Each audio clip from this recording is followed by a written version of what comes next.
The coastal road was a foggy wasteland, where the only sound came from my car's engine. Headlights pierced through the dense mist, revealing worn-out patches of asphalt, but my mind was elsewhere.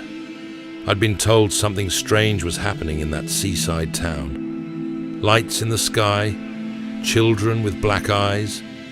To others, just superstition. But to me, it was another mystery. A mystery that maybe would give me answers about something bigger, something personal. I'd been doing this too long to believe in coincidences.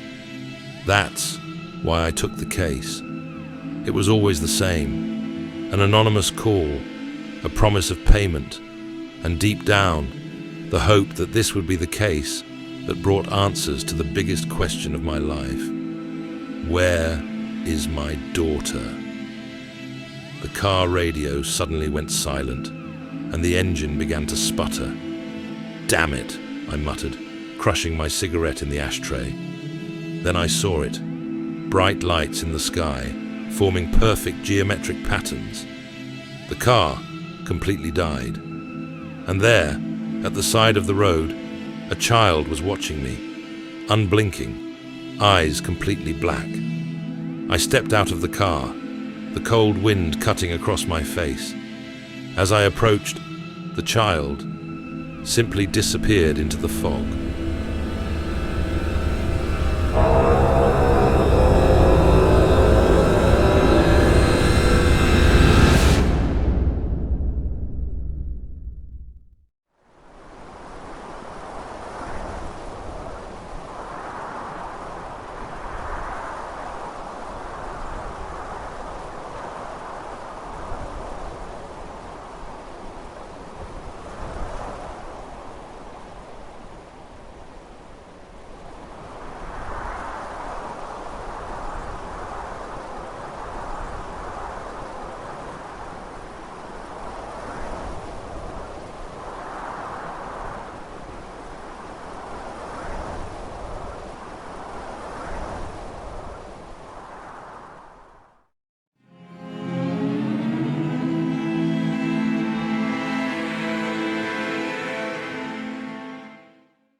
Still standing next to the car, I felt the weight of the silence around me, as if the world had stopped for a moment.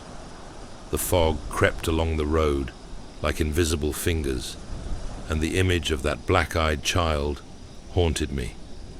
It was as if those empty eyes had drained all the warmth from the night. I knew I shouldn't let it shake me. I'd seen worse. But something about that night felt off, deeply wrong. A coldness that wasn't just from the biting wind spread through my body. I wiped my forehead, trying to shake off the unease. The cigarette smoke, which usually calmed my nerves, was useless now. My normally steady hands were trembling, something I hated to admit. But I couldn't deny what I saw. That child. There was something inhuman about her. Those eyes were like black holes, soulless, empty. There was no rational explanation for what had just happened, but I had to try. Probably just tired, Morgan, I muttered to myself. It's just another long night on another empty road. This isn't the first time you've seen something strange. But deep down, I knew it was different. I'd investigated plenty of cases, things that defied logic, but this feeling of emptiness, of being watched, was new. I walked over to where the child had stood, but there was no trace of her, no footprints in the damp dirt, no sign she'd been there, only thick fog and the cold wind. The road seemed deserted, but I knew I wasn't alone. Something, or someone, was nearby. A distant hum caught my attention. That faint, barely noticeable sound was back, echoing in my ears like a grim reminder that this night would be long. I popped the car's hood, more to keep myself busy than anything else. As expected, nothing was visibly wrong. It was like the engine had simply given up for no reason. I slammed the hood shut, the sound echoing down the empty road. I lit another cigarette and stared toward the horizon. The town wasn't far, maybe 3 miles. With the car dead, walking was my only option. I started down the road, flashlight in hand, illuminating the path ahead. Every step echoed in the stillness. The distant sound of waves was muffled by the fog wrapping around me, making the walk even more unsettling. The salty smell of the ocean, mixed with the stench of decay, carried on the wind. I'd never liked the coast. It always felt like a place of buried secrets and lost bodies. As I walked, the feeling of being watched grew stronger. I glanced back more than once, expecting to see something or someone following me. But there was nothing, just emptiness. It was as if the road itself was pushing me forward, away from whatever I'd left behind. My mind wandered. That black-eyed child, she reminded me of something or someone. That empty stare brought me back to a memory I could never fully escape. Vanessa, my daughter, missing. Every unexplained case I took was, deep down, a desperate attempt to find some clue that might lead me to her. And somehow, this investigation felt like it was reopening old wounds I'd never managed to close. The wind blew harder now, and the faint hum echoed again, as if something in the sky was following my every move. Each time I thought about stopping and turning back, a sense of urgency pushed me forward. The town was just ahead, its dim lights barely visible through the fog. The silence around me was thick, almost suffocating. I flicked away the cigarette, watching the embers fade on the asphalt. Whatever was happening here, I'd have to face it. And as always, fear was something I couldn't show, even if it was growing inside me. But one thing was certain: this night wasn't going to be like the others.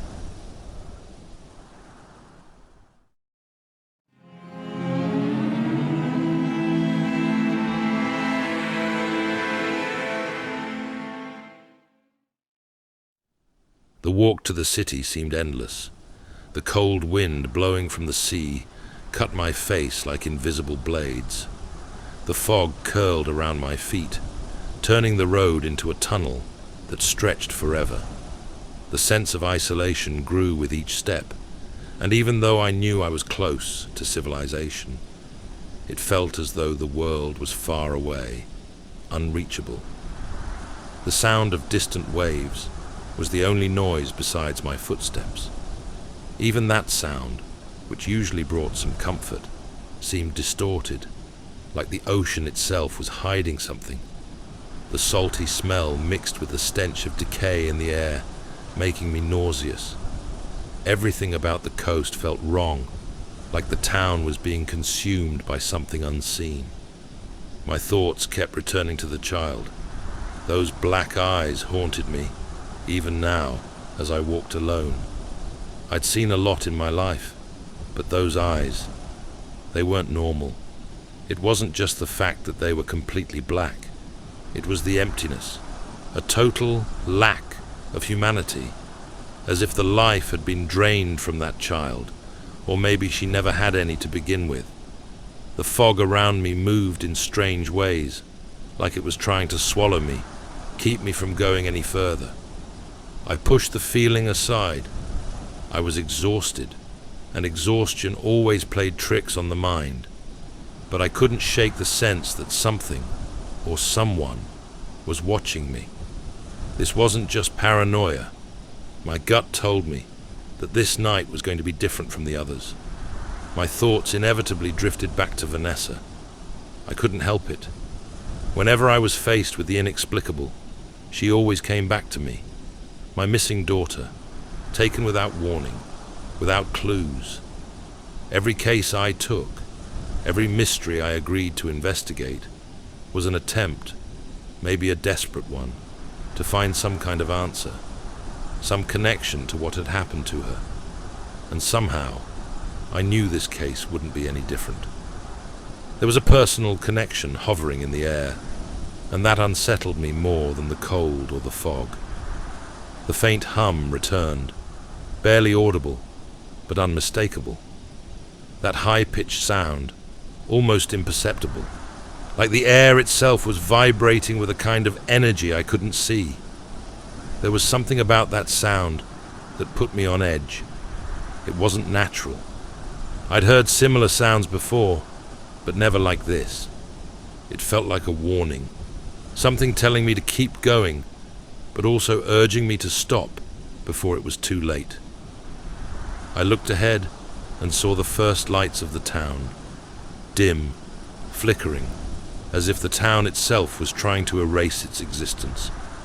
The buildings rose from the fog, but they didn't offer the sense of safety I'd expected. On the contrary, the town seemed as empty as the road I had just walked. The few lights that still worked barely illuminated the streets, and there was no sign of life.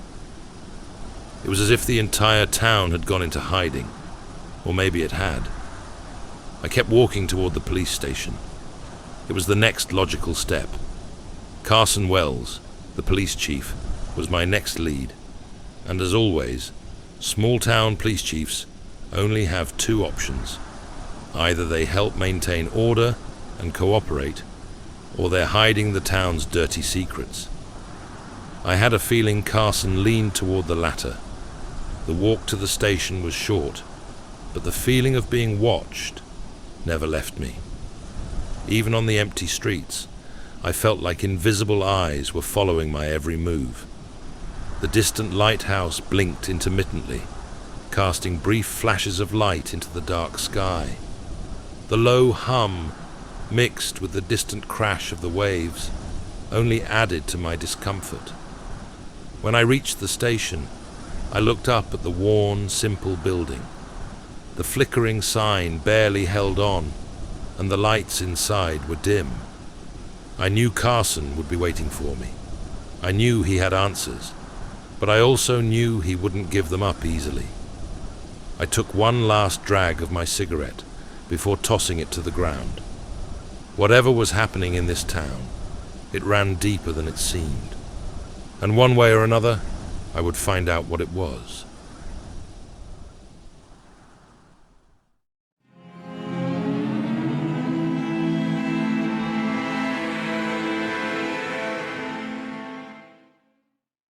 The police station was a small building with a plain facade and dim, flickering lights.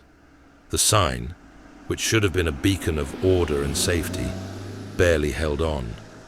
Something about the place bothered me, but what stood out the most was the silence. No phones ringing, no voices, just the oppressive quiet that hung over everything like a thick blanket of fog. I opened the door, and the sound of the bell echoed louder than it should have. Inside, the room was as simple as the exterior, with an empty reception desk and a counter worn down by time. But Carson Wells was there, just as I'd expected. He leaned against the wall, arms crossed, like he'd been waiting for me. Big and solid, his face looked like it had seen too much, but he still clung to the appearance of authority. "You're Detective Morgan Graves?" he asked, his voice low and slow, like each word took effort. I nodded. "That's right. You must be Carson Wells." Wells didn't move. His eyes sized me up, assessing how much I knew, or how much I could find out. He was a man used to keeping secrets. That much was clear. And it was obvious, from the way he crossed his arms and held himself stiffly, that he was more interested in pushing me away than helping. "Let me be straight with you, Graves," he began, his voice now more forceful, as if trying to regain control of the situation. "You're here about the lights and the kids, right? Well, I'll save you some time. There's nothing going on here but superstition and exaggeration. I blinked slowly, letting his words sink in. This was the kind of answer I'd expected. Small-town cops tend to downplay problems, especially when the government or something bigger is involved. And Carson was nervous. He spoke confidently, but I could see in his eyes that he was lying, or at the very least, hiding something. "Superstition?" I asked, playing along. "So, you're saying the lights in the sky and the missing kids are just coincidences?" Wells stiffened even more. "Believe what you want, detective, but we've dealt with this kind of thing before. People here like to exaggerate. A light here, a kid's story there. It's all nonsense." He looked me square in the eye, defiant. "You're wasting your time." I took a drag of my cigarette, keeping my gaze on him. I knew he was hiding something, but pressing him now wouldn't get me anywhere. He was ready to play the superstition card. What he didn't know was that I'd dealt with plenty of liars before, and Carson wasn't very good at hiding his fear. His shaking hands betrayed what his words tried to cover. "Maybe," I said, exhaling the smoke slowly. "But you know how it goes. I get paid to find the truth. And whether it's superstition or not, there's always something behind these stories." Wells shook his head, clearly irritated. "The government's already looking into this. There's nothing here that needs your attention." The government. It's always the same answer. When someone brings up the government, it's like a wall of silence goes up. And Carson was playing that card too early. He was trying to scare me off, make me back down. But if I'd learned anything over the years, it was that the more people try to push you away, the closer you are to the truth. "Great," I said with a sarcastic smile. "But since I'm here, I'll stick around for a while. Maybe I'll find something interesting that you missed." Wells was silent for a moment, his jaw clenching, as if he was struggling with an internal battle. He knew he couldn't push me away with words. He wasn't an idiot, but he was desperate. The tension in his stance only grew, and for a brief moment, his eyes flicked toward the station door, as if expecting someone, or something, to come through.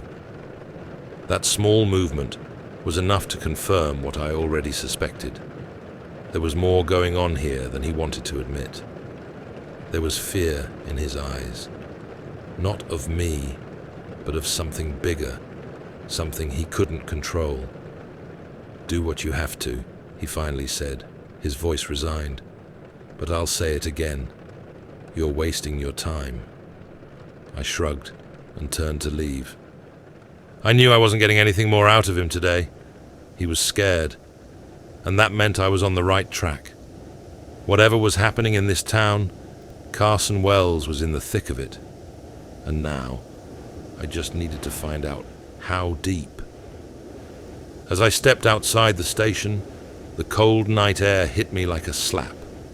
But there was something different in the air now, a heaviness I couldn't quite explain, like the town itself was waiting for something that was about to happen.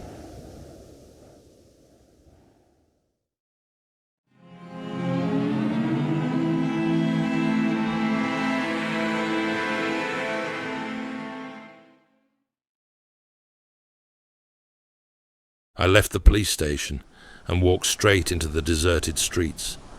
The cold felt even harsher now, biting into my skin like thin blades. The wind from the sea carried the smell of salt and something else I couldn't quite place. Maybe decay, maybe fear.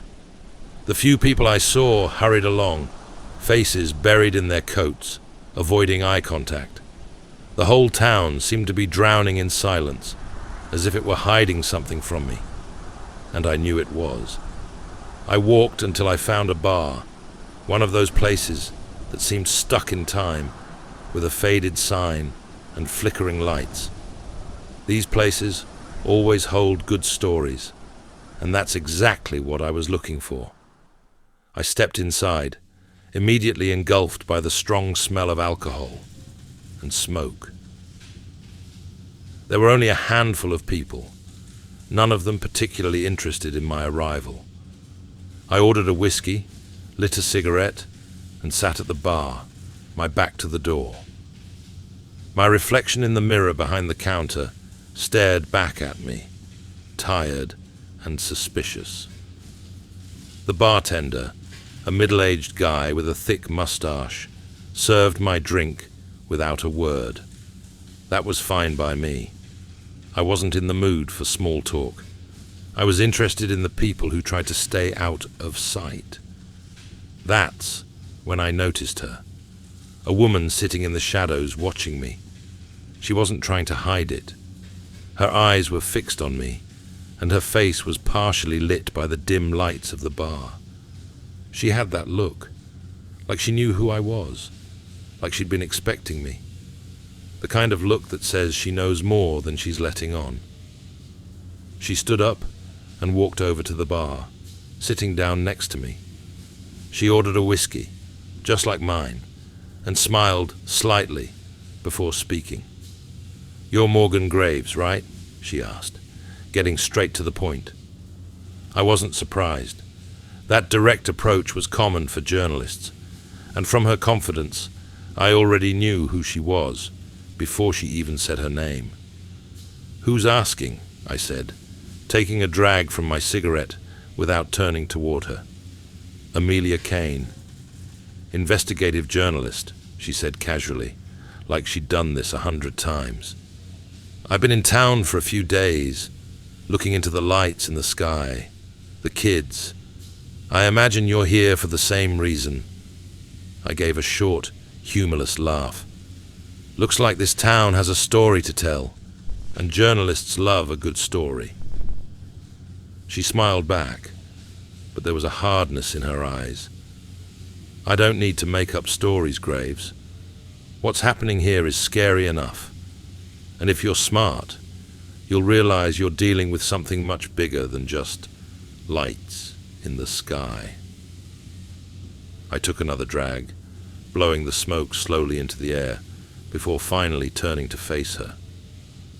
"And what exactly do you think is happening here, Amelia?" She leaned in a little closer, her voice dropping to a near whisper. "These lights, these kids, it's all tied to something the government tried to bury years ago. Experiments, contact. They thought they could control it, but they lost control. Now, the whole town is paying the price." I pretended not to be rattled, but her words left me uneasy. Contact. I'd investigated a lot of strange cases, but any time the government and the word contact were involved, it always made my stomach turn. Amelia was playing a big hand. She knew I was interested, and she wanted my cooperation. "And why should I trust you?" I asked, keeping my tone casual. "You've got a story to write. I'm after the truth. Those are two different things." She shrugged, taking a sip of her whiskey. "You don't have to trust me, but we can work together. I've been here for days, and I've got leads. You, with your experience, we could find out what's really going on." I stayed silent for a moment, sizing her up. Journalists were always a risk. They cared more about getting the story than anything else, and they often left a trail of destruction behind them. But Amelia didn't seem like an amateur. She knew what she was getting into, and that made her useful, for now. "All right," I said finally, "but let's get something straight. I don't trust anyone. If you get in my way or put your story above the truth, I'm gone. Got it?" Amelia smiled. "Got it, detective. Let's find the truth. Together."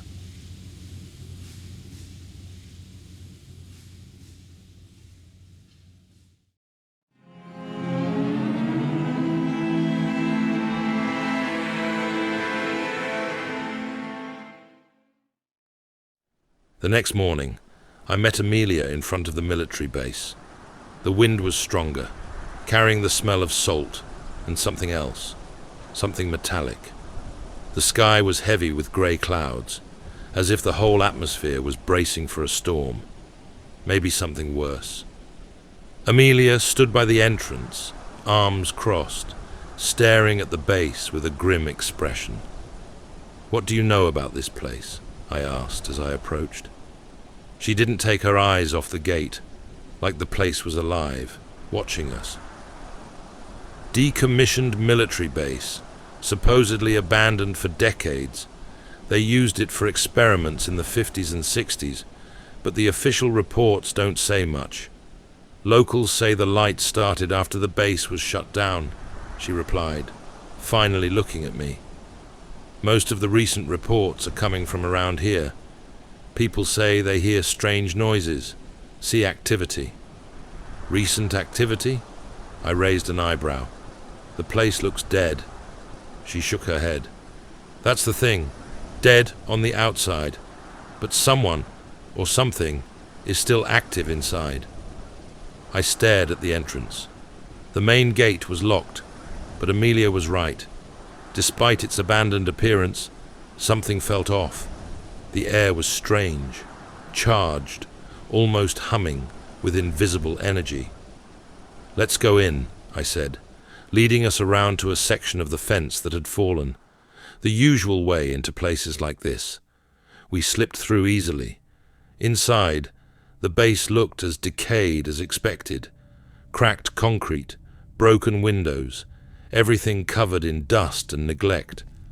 But as we moved deeper into the main buildings, the sense that something was wrong only grew stronger.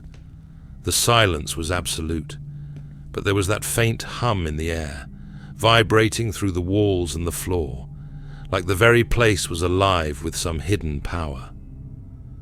Amelia stayed a few steps ahead, her face set in concentration. She wasn't easily rattled, which was a good thing, but even she looked uneasy.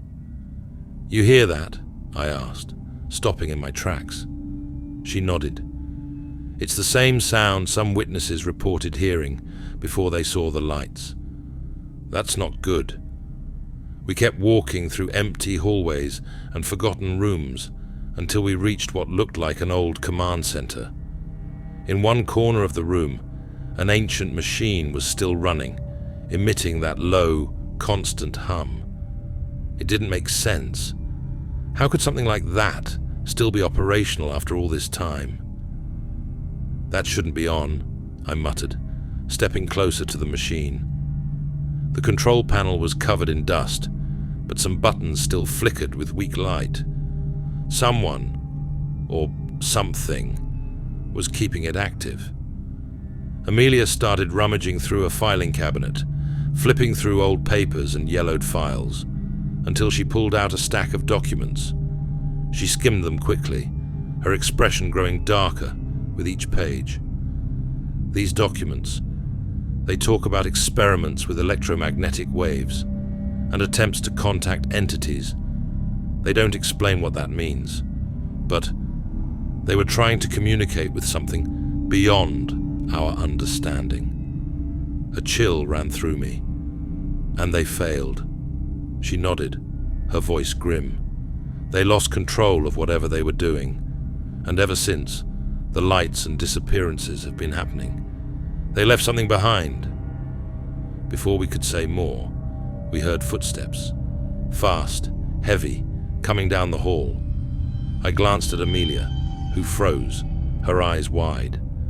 We quickly ducked behind a stack of crates, holding our breath as the footsteps grew closer. A figure appeared at the doorway. A child. She stood there, staring at us, her eyes black and expressionless. The silence was unbearable until she spoke, her voice low and hollow. "They're coming to claim what's theirs." The hum grew louder, the lights flickered, and the room seemed to tremble. I knew then that we were in deeper than we could have imagined.